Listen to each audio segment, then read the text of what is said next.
Coming to subsidiary books. Now students, we know what are subsidiary books.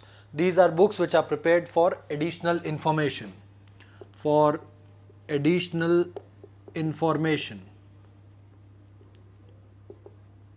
They are not required as such. The information that these books provide is usually available in journal and ledger as well. But it is not in a classified form, or it is not, you can say, in a proper format. So you have to extract that information. So these books are prepared to actually show certain additional information. Like for example, cash book. Cash book shows cash and bank balance. Then we have purchase book. It shows credit purchases. Now students, note this point. Purchase book shows credit purchases. Now earlier we used to prepare purchase account. Purchases account shows total purchase, that is both cash and credit included.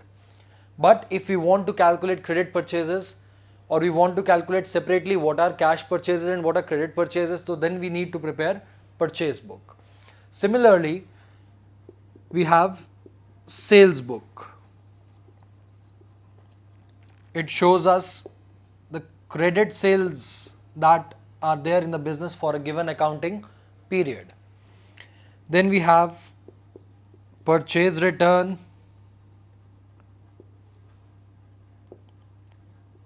and sales returns book.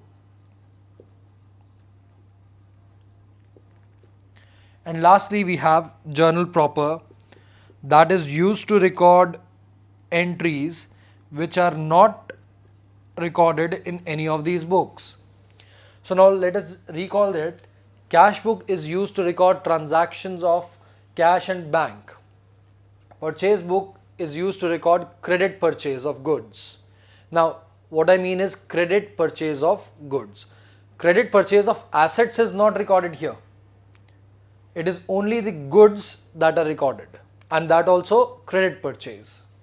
Similarly, we have sales book, which is used to record credit sale of goods. Purchase return and the sales return, as the name suggests, whatever returns we receive are recorded in these books. And lastly, we have is journal proper, that is entries which are not recorded in any of these subsidiary books are recorded in journal proper.